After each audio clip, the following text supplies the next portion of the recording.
नमस्कार मंडळी, कसे आहात सगळे? मजेत ना? आणि छान छान रेसिपी बनवताय ना?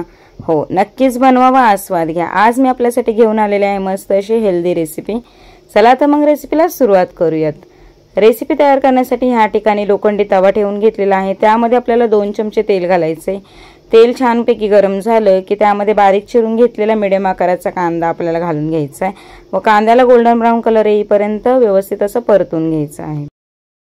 आज आपण बनवणार आहोत भिजवलेल्या चवळीची उसळ। उसळ ही प्रत्येकालाच आवडते व गावाकडे ती जास्त प्रमाणात केली जाते। ह्या ठिकाणी आपला कांदा भाजलेला आहे। त्यामध्ये आपण 1 चमचा लसूण व खोबरं जाडसर असं वाटून घेतलेलं आहे, त्याची पेस्ट घालून घ्यायची आहे व ती सुद्धा छानपैकी गोल्डन ब्राऊन कलर येईपर्यंत परतून घ्यायची आहे।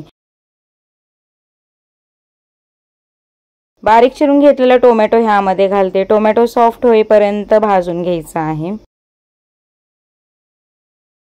आता वेळ आली आहे ह्यामध्ये मसाले ऍड करण्याची। ह्या ठिकाणी 1 चमचा आपल्याला काळा घरगुती मसाला घालायचा आहे, म्हणजेच आपला लाल तिखट जे आपण घरी तयार करतो। तुम्ही कोणताही मसाला वापरू शकता। पाव चमचा हळद घालायची, अर्धा चमचा धने पावडर घालायची, पाव चमचे जिरे पावडर घालायची आहे। ह्या ठिकाणी तुम्ही जिरे वापरू शकता किंवा जिरे पूड वापरली तरीही चालेल। मसाले आपल्याला अर्धा ते 1 मिनिटभर तेलामध्ये परतून घ्यायचे आहेत। चवळी शिजवून त्यामधलं राहिलेलं जे पाणी असतं ते पाणी ह्यामध्ये 2 पळी घालून घेते। या ठिकाणी आपण रात्रभर भिजवून घेतलेली चवळी आहे व कुकरला त्याच्या 2 शिट्ट्या काढून घेतलेल्या आहेत। म्हणजेच आपल्याला चवळी अगोदर शिजवून घ्यायची आहे, म्हणजे पटकन अशी उसळ तयार होते। मसाला व्यवस्थित परतला गेल्यानंतर शिजवून घेतलेली चवळी आहे ती चवळी ह्यामध्ये घालायची आहे व त्यामधलं जे थोडंफार पाणी असतं ते सुद्धा घालून घ्यायचे।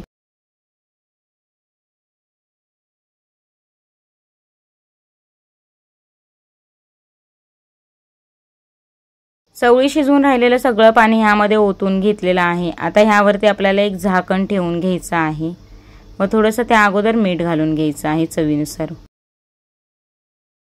5-1 मिनिटासाठी ह्यावरती झाकण ठेवून घेणार आहोत व चवळीतलं जे पाणी आहे ते पूर्णपणे आटवून घ्यायचं आहे व गॅसची फ्लेम आपल्याला मीडियम ठेवायची।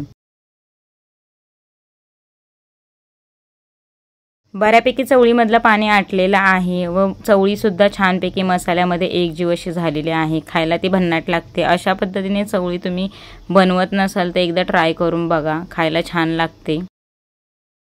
या ठिकाणी साधी सोपी सरळ अशी चवळीची उसळ आपली तयार झालेली आहे। रेसिपी आवडली असल्यास व्हिडिओला लाईक करा, चॅनलला सबस्क्राइब करा। पुन्हा भेटूया अशा छानशा मस्त अशा भन्नाट रेसिपी बरोबर। आजचा व्हिडिओ पाहिल्याबद्दल धन्यवाद।